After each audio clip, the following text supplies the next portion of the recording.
जय भीम। डिस्कस करूंगा कि जो सुप्रीम कोर्ट में एक याचिका स्वीकार की गई है जो कि संविधान के अनुच्छेद 1 में जो भारत का जो नाम है India that is the Bharat, उसको परिवर्तन करने के लिए कहा गया है।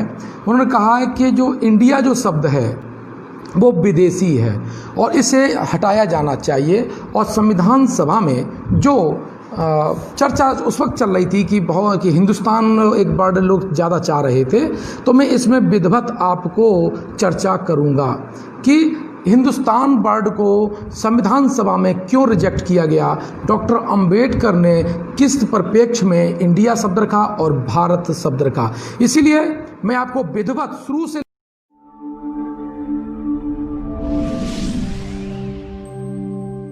इस परिप्रेक्ष्य में इंडिया शब्द रखा और भारत शब्द रखा। इसीलिए मैं आपको विधिवत शुरू से लेके एंड तक की चर्चा करूंगा। भाषा साहित्य की चर्चा करूंगा, आर्कियोलॉजी की चर्चा करूंगा, संविधान की चर्चा करूंगा। आखिर इस शब्द को लेकर के ये मनवादी आज क्यों सोच रहे हैं, जबकि संविधान सभा में ऑलरेडी ये चर्चा हो चुकी थी। जो कि हिंदुस्तान शब्द की उत्पत्ति ढंग से नहीं कर सकते वो लोग भारतीय संविधान में जो आर्टिकल 1 जो कि उसका जो मूल स्ट्रक्चर है, भारतीय संविधान का जो मूल स्ट्रक्चर है, उसको प्रभावित करने के लिए जो याचिका दायर की गई है। मुझे हैरानी हुई कि किस प्रकार से जो जज हैं, जो कॉलेजियम से निकले हुए निकम्मे जजों ने जिस तरह से उसको याचिका को स्वीकार कर लिया, जो प्रथम दृष्टि से देखने पर उसे रिजेक्ट कर देना चाहिए थे, स्वीकार कैसे कर लिया। यानी ये बहुत बड़ी साजिश भारतीय संविधान के प्रति होने जा रही है। हम लोग खूब दावा कर लें कि हम डॉक्टर अंबेडकर की अनुयायी हैं, हमारा संविधान बाबा सामने लिखा है, लेकिन निश्चित रूप से समझ लीजिए हम वो औलादें जो कि संविधान को ढंग से नहीं पढ़ रही हैं। क्योंकि अगर हमने ढंग से संविधान को पढ़ा होता, हमने ढंग से भारतीय संस्कृति को पढ़ा होता, तो इन मनमादियों की इतनी औकात नहीं थी कि वो आज इस हद तक आ जाएं कि हमारे देश का नाम, जो हमारी बुद्धिस्ट जो सोसाइटी थी, जो इंडस सिविलाइजेशन से जो नाम निकल के आया था, उस पर हमला हो। हमें आपको बार बार चेता रहा हूँ क्योंकि इस आज के टॉपिक पर मैं विस्तृत आपसे चर्चा करूंगा। सबसे पहले मैं आपको बता दूं कि जो सुप्रीम कोर्ट में जो याचिका दायर की गई है उसमें उनका मूल भाव क्या है। उन्होंने ये कहा है कि आर्टिकल जो 1 है, जो संविधान के पार्ट 1 में जो आपका वो लिखा हुआ है India that is the Bharat, उन्हें आपत्ति क्यों है। संविधान का जब हम आप स्टडी करेंगे तो उसके ऊपर जो प्रत्येक चैप्टर के ऊपर एक सिंबल बना है, एक चित्र बना हुआ है, और जो पार्ट 1 है उसके ऊपर जो चित्र बना हुआ है वो इंडस सिविलाइजेशन, सिंधु घाटी सभ्यता में जो सील मिली है उसका चित्र बना हुआ है। ये मनवादियों को अखर रहा है कि इसका सीधा सीधा संबंध बौद्धिक सभ्यता, सिंधु घाटी सभ्यता से संबंधित है। मैं अपने साथियों से बार बार निवेदन करूंगा, देवेंद्र जी, विशाल राव जी, आपका नीलम सोनी जी, ये जो सभी लोग हैं, इस वीडियो को आप शेयर करिए, ग्रुप में शेयर कर दीजिए। जो भी मुझे साथी देख रहे हैं, विशाल राव जी, क्योंकि ये बहुत महत्वपूर्ण वीडियो है और निश्चित रूप से मान लीजिए इसके लिए मैंने बहुत मेहनत की हुई है और सारा एविडेंस जितना मुझे उस वक्त साहित्य में और आर्कियोलॉजी में मिल सकता था मैं आपको क्रमबद्ध तरीके से बताऊंगा। इसलिए आपसे थोड़ा गुजारिश जरूर है कि इस वीडियो को ज़्यादा से ज़्यादा ग्रुप में शेयर करिए। भारतवर्ष का जो इंडिया जो पर जो आपत्ति इन लोगों ने, मनवादियों लोगों ने लगाई है, वो एक्चुअली में इंडस सिविलाइजेशन से हमारी संबंध जुड़ता चला जा रहा है। इसलिए कहा इंडिया शब्द सबसे पहले हमें यूनानियों ने कहा, इंडस नदी के हिसाब से कहा। तो ये इन्होंने जो आरोप लगाया है कि इंडिया शब्द विदेशी है, तो मैं बता दूं कि इंडिया शब्द जरूर यूनानियों ने दिया था, लेकिन हमारे क्षेत्रीय लोगों के लिए दिया था।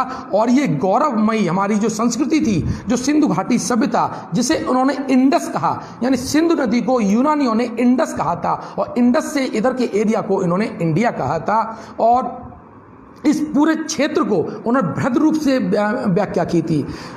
जो इंडिया थी सबसे पहले, इतिहास के जनक, विश्व में इतिहास के जनक हैं हेरोडोटस, और इन्होंने एक अपनी पुस्तक लिखी हिस्टोरिका, और उस हिस्टोरिका में भारतीय जो प्रांत है, जो बौद्धिक क्रांति है, जो सिंधु घाटी सभ्यता से लेकर के कन्याकुमारी और असम, त्रिपुरा, मेघालय तक का जो क्षेत्र था, उसको उन्होंने बृहद रूप से इंडिया कहा था। यानी पहली जो विदेशी पुस्तक थी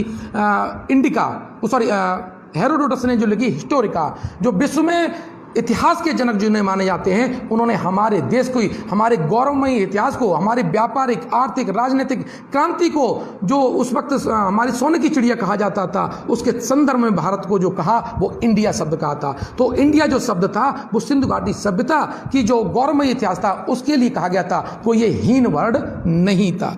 दूसरा, आपका जो भारतवर्ष जो शब्द है यह भी हमारा गौरवशाली इतिहास है। भरत जनों का देश, मैं आपको बताऊं, जो भरतों का देश है, जो सरस्वती से लेकर यमुना नदी तक का जो जिक्र हुआ था, तो उसमें भरत राजा 3 लोग रहे हैं, लेकिन मैं उसमें डिटेल में नहीं जाऊंगा। 3 राजा हैं जो भरत नाम से रहे हैं, उनके नाम पर, क्योंकि उनका जो शासन था वो सिंधु नदी से लेकर के यमुना नदी के बीच के क्षेत्र में था, इसलिए इसे भरतों का देश कहा गया।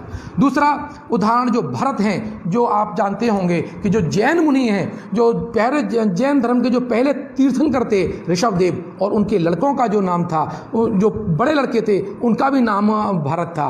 तो जैन ग्रंथ के अनुसार जो पहले उनके जो राजा हुए जो भारत में, वो आपके भरत हुए थे, और चक्रवर्ती राजा वो कहते हैं, इसीलिए जैन धर्म में भारत शब्द का उपयोग इस क्षेत्र के लिए हुआ था।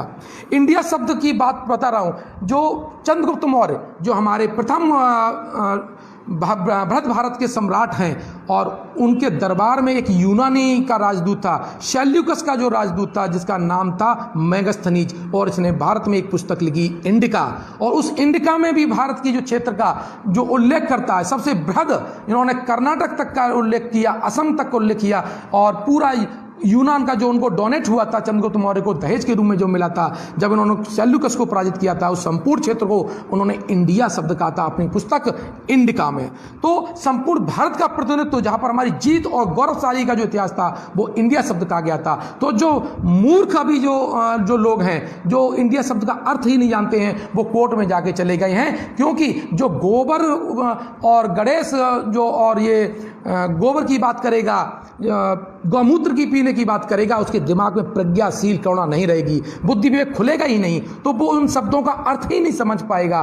तो उन्होंने मुंह उठाया, याचिका दे दी, क्योंकि वो जानते हैं कि जो मनुवादी जो पालिका है उसमें उन्हीं जो कॉलेजियम सिस्टम से अयोग्य जज हैं वो बैठे हुए हैं, और वो निर्णय किसमें कुछ न देंगे। लेकिन मैं जितने भी जज हैं उनको चेतावनी देना चाहता हूं, क्योंकि मेरे पास पूरा एविडेंस है। अगर आपने 2 जून को कोई भी ऐसा गलत संदेश दिया तो इसमें संपूर्ण भारत में भारतीय संविधान से छेड़छाड़ का आरोप लगाते हुए और अपने सभी सदस्यों को तैयार करेंगे कि इन भ्रष्ट और अयोग्य जजों को महाअभियोग लगा करके इस न्यायपालिका से बाहर खदेड़ा जाए, और भी लात मार के खदेड़ा जाए, क्योंकि ऐसे अयोग्य जजों की भारतीय न्यायपालिका को जरूरत ही नहीं है। मैं बताता हूं दूसरा क्वेश्चन कि सम्राट अशोक ने क्या कहा।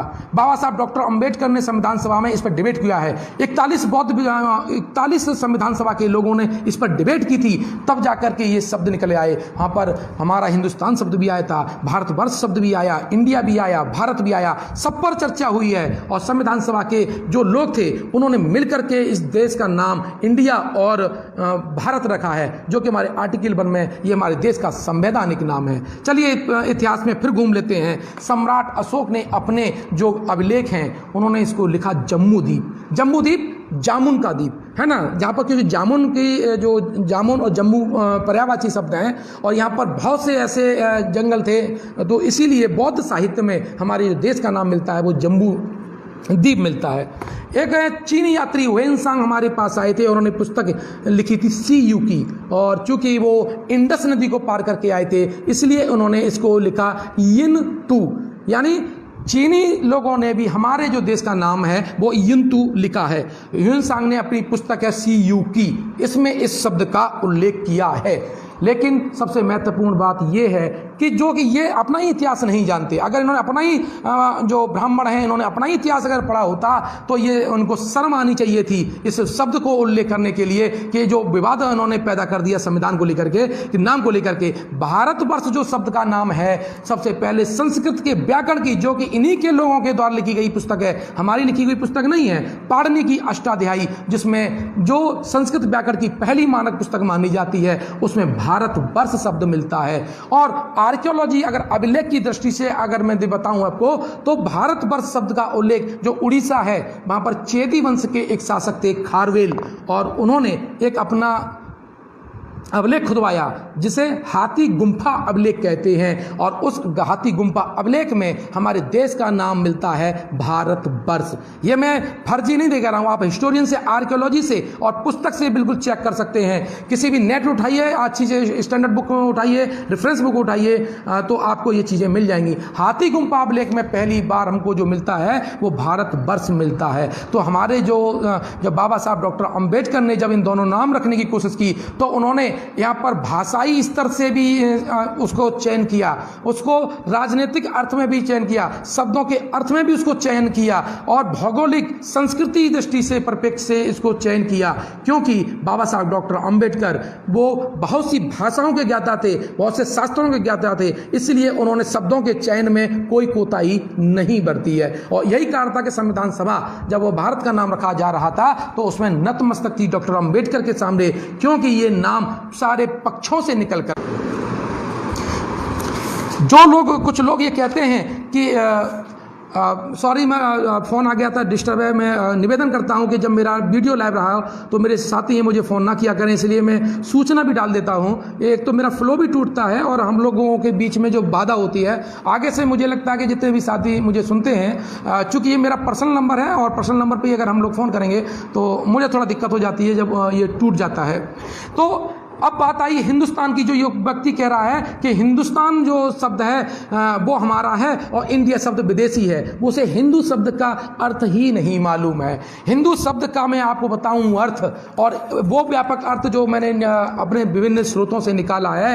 हिंदू शब्द फारसी भाषा का शब्द है, हिंदू यानी फारसी भाषा का शब्द है। और जिस तरह से अंग्रेजी है जो वो जो शब्द है वो फ्रेंच भाषा का शब्द है, जैसे उर्दू तुर्की भाषा का शब्द है, उसी प्रकार हमारा जो हिंदू शब्द है वो फारसी भाषा का शब्द है।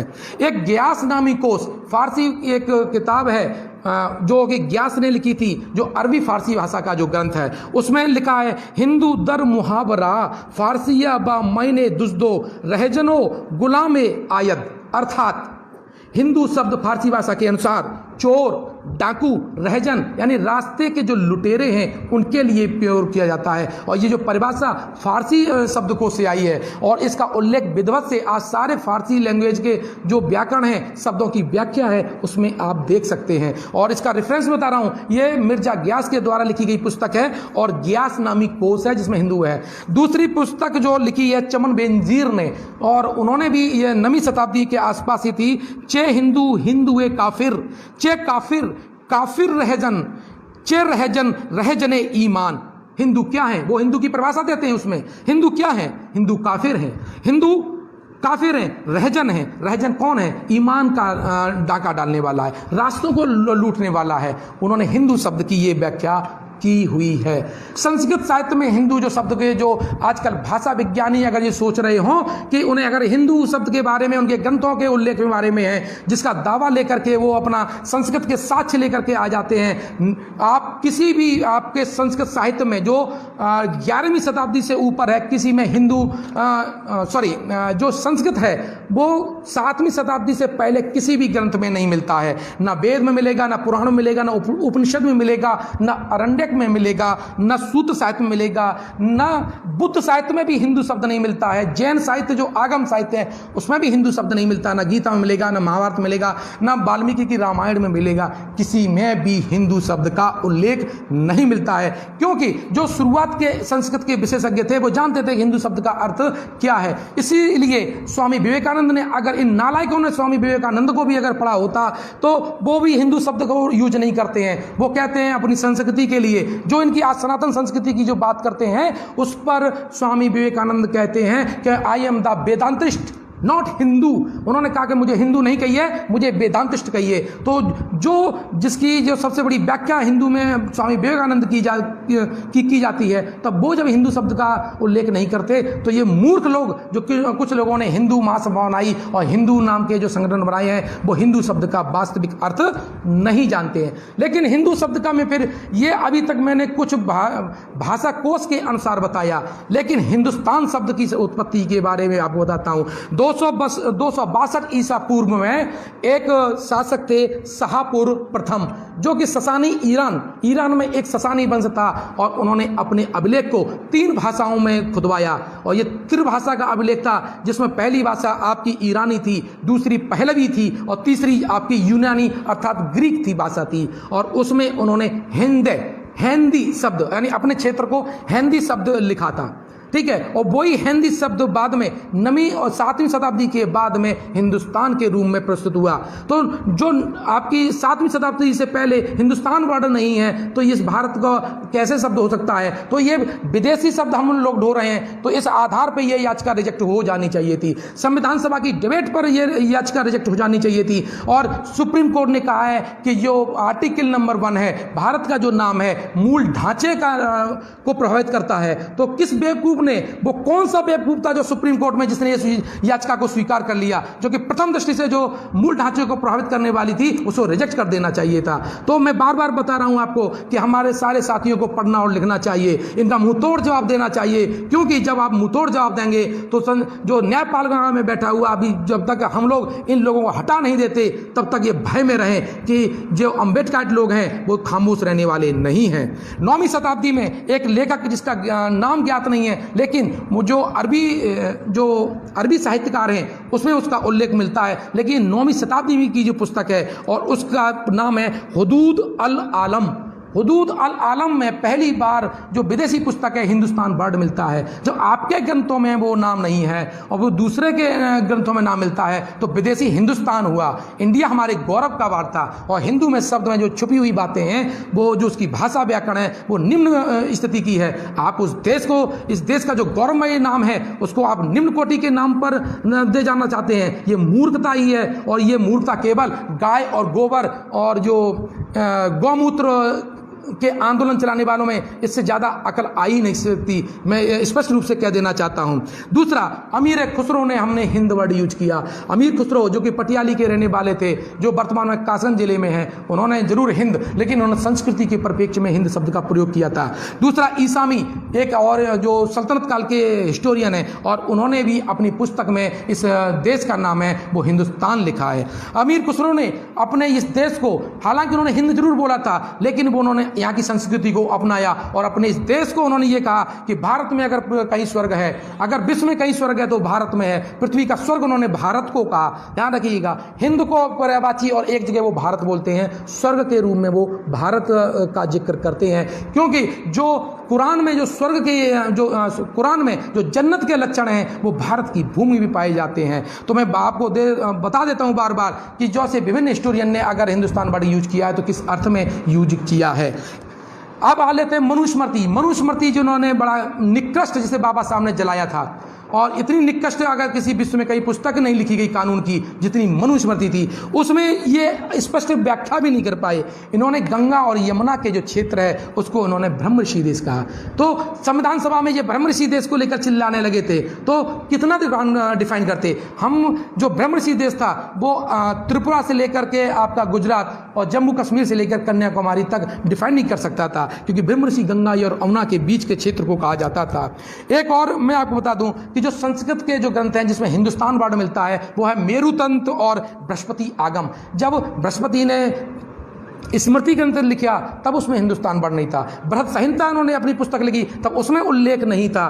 तो उसके बाद जो 14वीं शताब्दी के बाद जो किताब छपी है आपकी, उसका नाम है बृहस्पति आगम, उसमें हिंदुस्तान वर्ड मिलता है। तो बताइए, जब आपके पुर्तगाली आ चुके थे तब जाकर के पुर्तगालियों ने इस देश में पहली प्रेस लगाई, और प्रेस के बाद जो किताब छपी उसमें हिंदुस्तान वर्ड लगा है। तो सीधा सीधा कहने का अर्थ है कि ये बाद में उसमें घुसेड़ा गया है। और 14वीं शताब्दी जब कि वहाँ पर मुगल काल चल रहा है और तब हिंदुस्तान वर्ड आपको दिखाई देने को मिलता है। आप उस आधार पे कहना चाहते हो इस देश का हिंदुस्तान नाम होना चाहिए। अपने गौरवमयी इतिहास को भूल करके आप कहना चाहते हो कि हिंदुस्तान होना चाहिए। हिंदू को जिन्हें चोर हैं उन्हें गर्व हो सकता है, जो लुटेरे हैं वो उन्हें गर्व हो सकता है, जो दूसरे के भेदभाव और दूसरे दूसरे का अपमान करने वाले लोग हैं, ऐसे लोगों के लिए हिंदू शब्द यूज हुआ है। अगर आप ऐसे शब्द पे गौरव कर सकते हैं तो आप करिए। हम जो अम्बेडकर लोग हैं, जो संवैधानिक लोग हैं, हम समता, न्याय, बंधुत्व, भाईचारा के लोग हैं, हम ऐसे शब्द का प्रयोग नहीं करेंगे।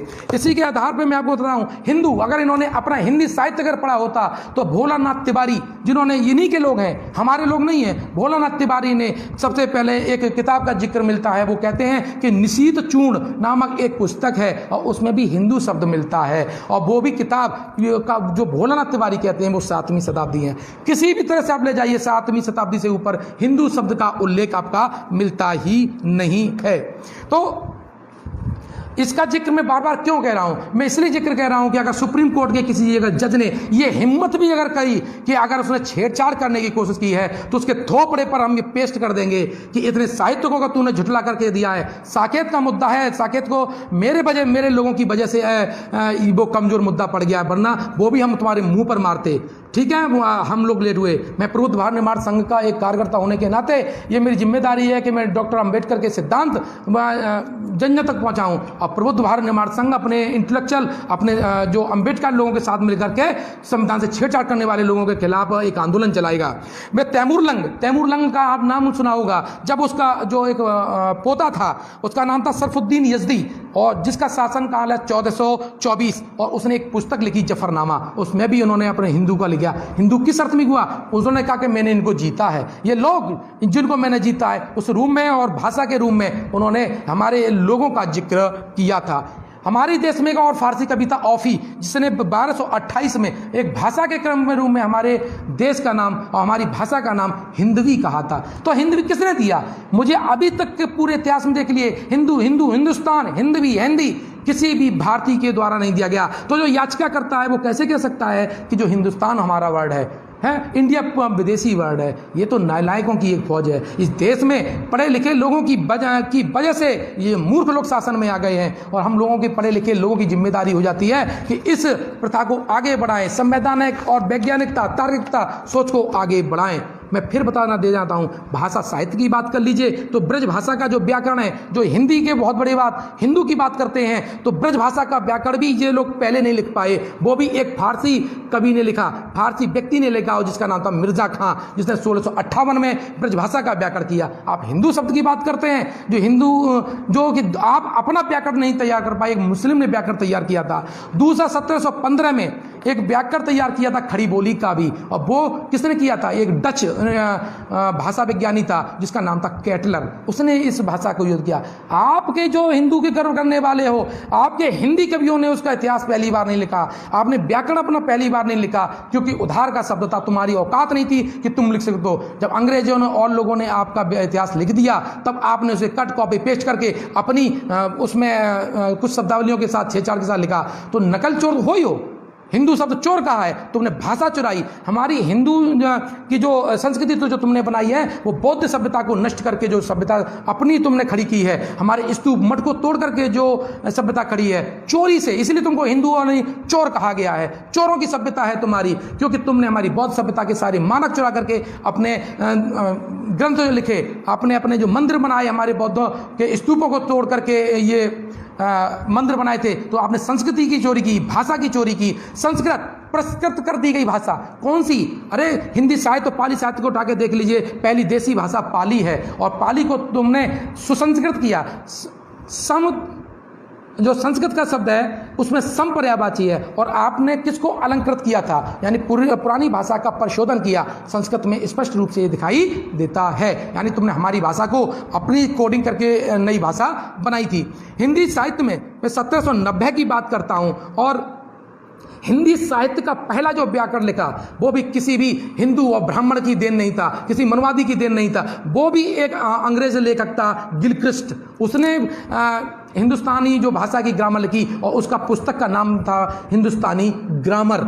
यानी आप जो हिंदुस्तान का नारा देने वाले हो, तुम्हारी इतनी औकात नहीं थी कि आप उसके अपना ग्रामर व्याकरण लिख सकें। मैंने बता दिया आपको, आप उठाकर चेक कर लीजिए जज साहब, अगर आपने औकात कर दी, अगर आपने इस शब्द को छेड़ने की, तो इस देश में एक संविधान के बचाने के लिए आंदोलन खड़ा होगा, वो भीख पे आंदोलन नहीं खड़ा होगा। ये गौतम बुद्ध की बौद्धिक क्रांति बाबा साहब डॉक्टर अंबेडकर के संविधानवादी, फूले साहू जी के जो आंदोलन के लोग खड़ा कर देंगे। इसलिए होश में रहना। 2 जून को अगर आप निर्णय दे रहे हो, अगर आपने खारिज नहीं किया तो आपके सुप्रीम कोर्ट के बाहर बैठकर ही आपके खिलाफ हम लोग निर्णय करेंगे।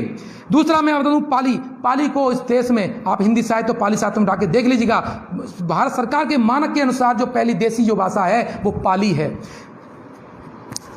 अब हिंदी साहित्य का इतिहास देख लेता हूं। अभी तो मैंने हिंदी व्याकरण की बात करी, हिंदी साहित्य का भी इतिहास जो लिखा था वो एक फ्रेंच था, फ्रांसीसी था, जिसका नाम था गार्सा दा तासी, और उसकी पुस्तक का नाम था इस्तवा द ला लिटरेचर एंदुई हिंदुस्तानी। यानी आप वहाँ भी अपने हिंदी साहित्य, जो कवियों का जो साहित्य है, जो गद्य साहित्य है, जो पद्य साहित्य है, उसको भी आप नहीं लिख पाए। किसकी बात करते हैं? तुम तो आरक्षण पर की वजह से ये देश इतना उन्नति कर पाया है। तुमने 6 साल लिए पूरा सारा सावधान बेच डाला, तुम्हें आता ही नहीं था। तुमने सम्राट अशोक के बृहद बहादुर को बेच करके इतना आक्रमण करा डाला।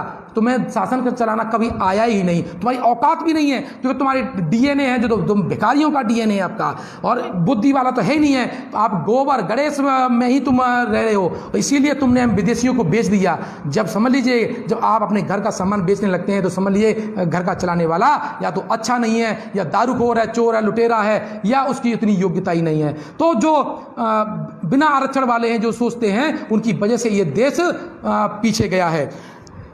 ये जो पहला हिंदी साहित्य का इतिहास लिखा गया, जो गार्सा दा तासी ने लिखा, उसमें हिंदी की कवियों की भी लिस्ट उठा के देख लीजिएगा। और जो हिंदी के जो कवि 72 हैं, उसमें आधे तो ज्यादा शूद्र हैं। इनकी क्या औकात थी कि तुम क्या लिख लेते?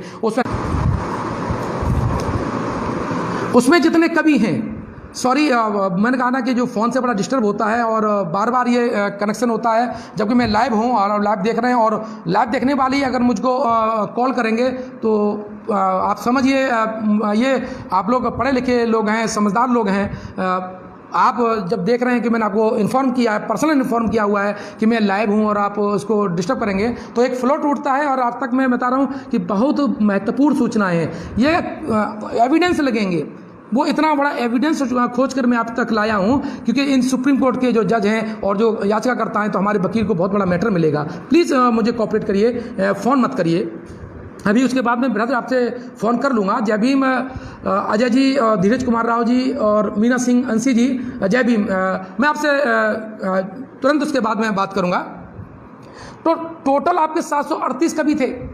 यानी जब पहली बार हिंदी साहित्य का इतिहास भी लिखा गया तो उसमें आपके 738 टोटल कवि थे, जिसमें 72 ही केवल आपके हिंदी थे। और उसमें भी मोस्टली कौन से लोग कवि थे? सिद्ध साहित्य के लोग कवि थे, जो हमारे निम्न वर्ग, शूद्र वर्ग जिस इन लोगों ने घोषित कर रखा था, जो वास्तव में एक बौद्धिक वर्ग था, वो उन कवियों का उल्लेख है। तुम्हारा तो उपस्थिति भी वही नहीं है, तुम्हारी तो औकात नहीं थी कि तुम अपने शुरुआत के ग्रंथ लिख सको। जो आरंभिक जो 72 कवि हैं, उसमें 2/3 तो हमारे लोग हैं, हमारे जनभाषा के कवि लोग हैं। अगर हमने अपना इतिहास लिखा होता तो हर गली मोहल्ले से हमारा एक कवि मौजूद होता, लेकिन हमारी कमी रही कि हमारे शिक्षाधिकार छीन लिए गए, और जब अंग्रेज आए तब हमने अपना इतिहास लिखा। लेकिन जो एक विदेशी ने अब हिंदी साहित्य का इतिहास लिखा और 738 कवियों का उल्लेख किया, तो हमारे 72 कवि उल्लेख उसमें जिक्र किया, इन्होंने तो किया ही नहीं, और इनके भी नहीं थे, क्योंकि इनकी औकात नहीं थी कि वो लिख दें।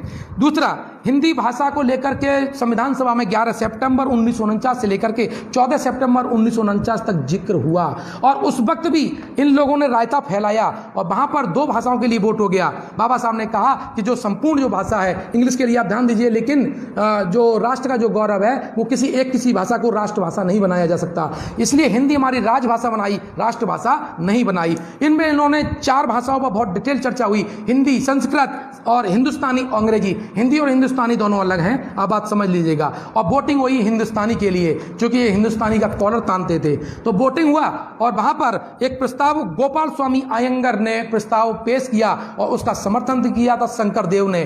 और जब वोटिंग हुई तो ध्यान में आपको बता दूं, हिंदुस्तानी के लिए 77 वोट थे और 78 वोट थे हिंदी राजभाषा के रूप में बनी। ये लोग वहां भी पराजित हुए, क्योंकि इन्होंने हिंदुस्तान शब्द पर राजनीति की है, जबकि हमारे लोग भाषाई संस्कृति गौरव के हिसाब से बात कर रहे थे। और इनके दिमाग में केवल मुस्लिम और मुस्लिम विरोध था।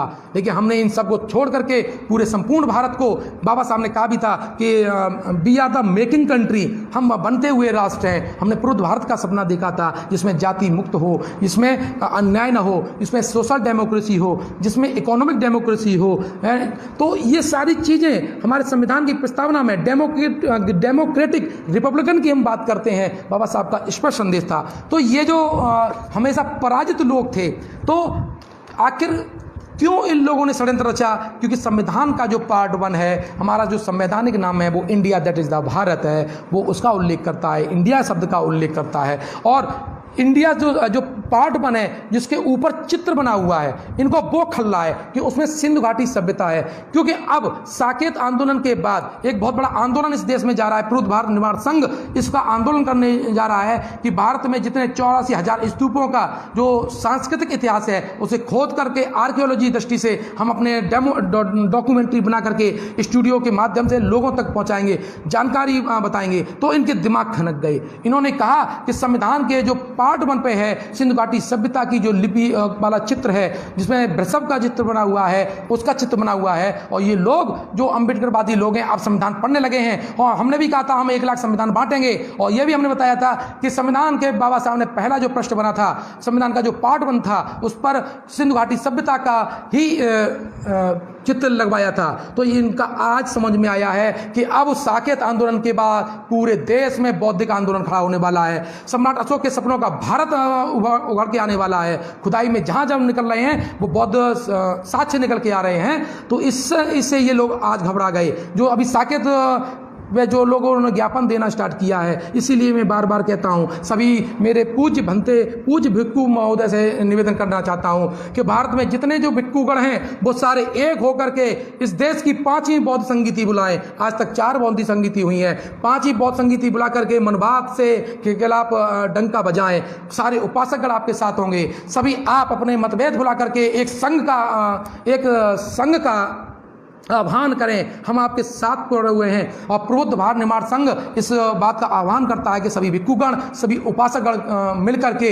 इस देश की 5वीं बौद्ध संगीति बुलाई जाए, ताकि इस देश का संविधान भी बचाया जा सके, हमारी संस्कृति भी बचाई जा सके। मैं ज़्यादा वीडियो लंबा नहीं खींचूंगा। मैंने आपको बृहद रूप से कहा कि संविधान का पार्ट 1 इंडस सिविलाइजेशन, सिंधु घाटी सभ्यता से संबंधित है, उसकी जो आर्कियोलॉजी चित्र है उससे संबंधित है। उसमें जो चित्र बना हुआ है वो हमारी बौद्धिक परंपरा का चित्र है। इनके दिमाग खड़े हो गए, क्योंकि भारत रत्न का जो आपका चित्र है, आज के बाद जो वीडियो देखने के बाद आप देखिएगा, डाउनलोड करिएगा विकिपीडिया से, उसमें चित्र निकलिए। भारत रत्न का जो चित्र दिया जाता है, जो मेडल दिया जाता है, उसमें पीपल का पत्ता है और उसमें 32 तीलियों वाला धम्म चक्र लगा हुआ है। 32 तीलियों वाला जो धम्म चक्र है वो बुद्धानुशासन के है। जो सारनाथ में सिंह स्तंभ है उसके ऊपर जो था वो 32 तीलियों वाला था। ठीक है, तो और 32 बुद्ध महापुरुषों के लक्षण होते हैं। उस आधार पर उस जो हमारा भारत रत्न है बाबा साहब डॉक्टर अंबेडकर की वजह से उसमें वो चित्र की जो तीलियां हैं वो 32 तीलियां हैं। तो पीपल के पत्ते पर 32 तीलियों वाला चक्र बना है और उसके पीछे सारनाथ जो हमारा जो राष्ट्रीय चिन्ह है उसका चित्र है। और इन्होंने विकिपीडिया में लिख दिया ये सूर्य चक्र है, ये सूर्य चक्र 32 तीलियों वाला है। तो ये छेड़छाड़ कर रहे हैं। अभी संस्कृत की एक पुस्तक है, उन्होंने कहा कि तिरंगे के बीच में जो चक्र है वो कृष्ण का सुदर्शन चक्र है। ये भाषाई आतंकवाद है। मैं बोल रहा हूं बार बार, संविधानवादियों से बोल रहा हूं, आप समझिए। इन्होंने प्रियदर्शी को जो कात्यायन और बररुचि है, इन्होंने हमारे प्रियदर्शी जो सम्राट अशोक की उपाधि थी उससे मूर्ख पर्यायवाची लिखा है। जो संस्कृत व्याकरण पढ़ने वाले होंगे वो देख सकते हैं कितना घिनौना षड्यंत्र था। गुरु घंटाल जो कि हिमाचल प्रदेश के 7वीं और 8वीं शताब्दी के बौद्ध भिक्खु थे, और आज गुरु घंटाल कैसे शब्द यूज करते हैं। हमारे जो बौद्ध भिक्खु ने जब ब्राह्मणों को पराजित कर दिया तो उनके शब्दों पर भाषाई आतंकवाद का आरोप लगा करके गुरु घंटाल शब्द चला दिया। सोचिए इन्होंने हमारा कितना अहित किया है। इनकी एक एक चाल पर आपको नजर रखनी पड़ेगी। देखिए वैशाख नंदन जब हिंदी साहित्य लिखा, ये क्या लिख सकते थे? ये नालायक लोग हैं। ये इस देश में केवल नफरत पैदा कर सकते हैं। हमारे जहां पर पूरे विश्व में जहां तथागत गौतम बुद्ध की विचारधारा चल रही है, यूएनओ शांति की संदेश देता है, वो तथागत गौतम बुद्ध का संदेश है। और इन्होंने वैशाख नंदन हिंदी में पर्यायवाची किसका लिखा? किसका लिखा? गधे का पर्यायवाची लिखा। हम लोग शांत रह गए। मैं अम्बेडकरवादियों से कहना देना चाहता हूं, अब आप शांत मत रहिए। और वो किताबें जिन पर वैशाख नंदन गधे का पर्यायवाची है, उन्हें आग लगा दीजिए, उनकी प्रेसों में आग लगवा दीजिए। अगर ये भाषाई आतंकवाद ऐसा चलाएंगे तो हम इसका विरोध करेंगे। पहले नोटिस दीजिए, अपने यहाँ से हटाएं। अगर नहीं हटा सकते हैं तो फिर हमारे पास सारे ऑप्शन खुले हुए हैं। तो ये जो भाषाई आतंकवाद जो फैला रहे हैं वो जानबूझ करके फैला रहे हैं। तो हमें अपने जो संवैधानिक भाषा है उस पर ध्यान देने की ज़रूरत है, इनके षड्यंत्रों पर ध्यान देने की ज़रूरत है। एनसीईआरटी में जो कि सिद्धू और कान्हू जो हमारे आदिवासी जो नेता हैं, बिरसा मुंडा जो हमारे आदिवासी नेता हैं, उनके जो आंदोलन को रावणों का आंदोलन कह दिया है। बात समझिएगा, ये रावण जो शब्द है एनसीईआरटी की पुस्तक की 8वीं क्लास की मैं बात कर रहा हूँ, तो ये कहाँ से शब्द आ रहे हैं? हमारे लोग जो आईएएस पीसीएस की तैयारी करने वाले लोग हैं वो पढ़ के निकल जाते हैं। इन शब्दों पर नज़र क्यों नहीं रखते हैं? क्यों? क्योंकि वो नौकरी के लिए पढ़ते हैं। इसलिए मैं कहता हूँ कि अभी सभी अम्बेडकर साथियों कि आप नौकरी के लिए मत पढ़िए, नौकरी तो 36 पीछे लगेंगी, लेकिन आप अपनी प्रज्ञा, करुणाशील और विद्वता और अपने न्याय के लिए आप स्टडी करिए, ताकि आप खुद न्यायप्रिय रह सकें और दूसरे को भी न्याय दे सकें। साथ ही आप अन्याय भी न झेलें। अगर इतना होने के बाद भी मेरा कोई अधिकारी कर्मचारी शांत बैठता है तो निश्चित रूप से उसका डीएनए हमारा डीएनए नहीं है, वो उसके अंदर किसी मनवादी का डीएनए है, वही खामोश बैठ सकता है। इसीलिए जो डॉक्टर अंबेडकर और तथागत गौतम बुद्ध के सिद्धांतों के खिलाफ जाता है, उनके जब हमारे ऊपर अत्याचार होता है वो शांत रहता है, तो वो उनकी डीएनए की प्रॉब्लम है, हमारी प्रॉब्लम नहीं है। क्योंकि हम जानते हैं कि ब्राह्मणवादियों का डीएनए कहीं भी पाया जा सकता है। ऐसे लोगों को बहिष्कृत करने की ज़रूरत है। तो ये जो आज का जो वीडियो था, आप समझिए, उसको दोबारा बार बार सुनिए, समझिए कि जो तथ्य उठाए हैं वो हमारे गौरवशाली इतिहास से उठाए गए हैं। हमें जो हिंदुस्तान जो वर्ड है वो विदेशी वर्ड है, स्वीकार नहीं है। हिंदू शब्द फारसी भाषा का शब्द नहीं है, ये खुद विदेशी है। जैसे अंग्रेजी भाषा, जो अंग्रेजी शब्द है वो फ्रांस भाषा का शब्द है, जो उर्दू शब्द है वो तुर्की भाषा का शब्द है, इसी प्रकार हिंदुस्तान शब्द है वो फारसी भाषा का शब्द है। इस आधार पर याचिका तुरंत खारिज होनी चाहिए। और इंडिया शब्द हम, चूंकि हमारा विदेश में ट्रेटी जो संगठन में जो हस्ताक्षर हुए थे उस वक्त भी इंडिया नाम से हुए थे। व्यापारिक जो हमारे पास जो मोहरें थी वो इंडिया नाम से थी। तो राजनीतिक परिप्रेक्ष्य से भी हमें इंडिया नाम ही हमारे लिए सबसे उस वक्त उपयुक्त था, हमेशा उपयुक्त रहेगा। दूसरा, हमारा जो पार्ट 1 का जो आर्टिकल नंबर 1 जो नेम ऑफ जो इंडिया है, हमारा नेम ऑफ द कंट्री है India, that is the Bharat, India and country, ये संविधान के मूल ढांचे में आता है। इसका चेंज किसी संविधान संशोधन के द्वारा नहीं हो सकता। तो जज साहब इसे चुनौती समझ लीजिए। अगर आपने किसी भी तरीके से इस पर कोई भी कमेंट बिना खारिज के, इसे केवल खारिज के अलावा कोई कमेंट कर दिया, तुम्हारे कपड़े फाड़ दिए जाएंगे। विद्वता से, तर्क से तुम्हें निकलना दूर कर दिया जाएगा। तुम्हारी डिग्री, तुम्हारे कॉलेज के सारी चीज़ें, तुम्हारी कितनी योग्यता है, प्रतिभा है, तुम्हारे कितनी संपत्ति कैसे गढ़ की है, सभी जांच करा ली जाएगी। क्योंकि भारत की जनता में ही सारी संपूर्ण शक्ति है। हम भारत के लोग, संविधान की प्रस्तावना में स्पष्ट रूप से कहा जाता है, हम भारत के लोग में ताकत है। संविधान और संसद से बड़ी भारत की जनता है, और ये जनता का आह्वान आपके लिए है। इसलिए इस बात को ध्यान में निर्णय देते वक्त संविधान सभा की चर्चा को पढ़ लीजिए, जितने मैंने एविडेंस दिए हैं उसकी चर्चा के पढ़ लीजिए। उसके बाद 2 जून को बैठिए, वरना हलक से निकालना न्याय आता है। हम खामोश हैं, इसका मतलब ये नहीं है कि हम नपुंसक हैं। हमने हमेशा शौर्य की लड़ाई है। भीमा कोरेगांव, भीमा, जय भीम हम बोलते हैं तो इसलिए नहीं बोलते जय भीम कि केवल हमारा एक अभिवादन है, वो हमारी शौर्य, स्वतंत्रता का प्रतीक है। भीमा कोरेगांव से हमारा संबंध है, इसलिए जय भीम बोलते हैं। मैं भीमाबाई का पुत्र है, इसलिए हम तो ये जो शब्द हैं उसको हम बार बार समझेंगे, शब्दों के अर्थ समझेंगे। इसी शब्दों के साथ मैं आपसे विदा लेता हूँ। जय भीम, जय भारत। याद रखिएगा, संविधान की चर्चा हमेशा आप आपस में करते रहिए। कोई भी आपको डाउट हो तो मेरे कमेंट में लिख करके भेज दीजिएगा, मैं आपसे संपर्क करूँगा। और प्रबुद्ध भारत निर्माण संघ की ओर से सभी लोगों को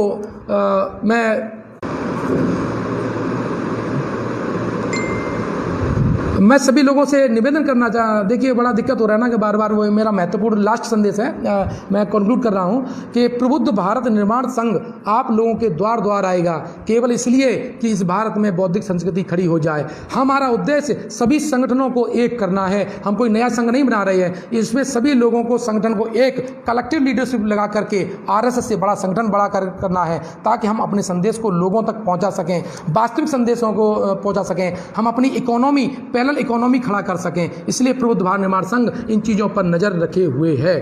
जय भीम, जय भारत। आपने मुझे सुना, धन्यवाद।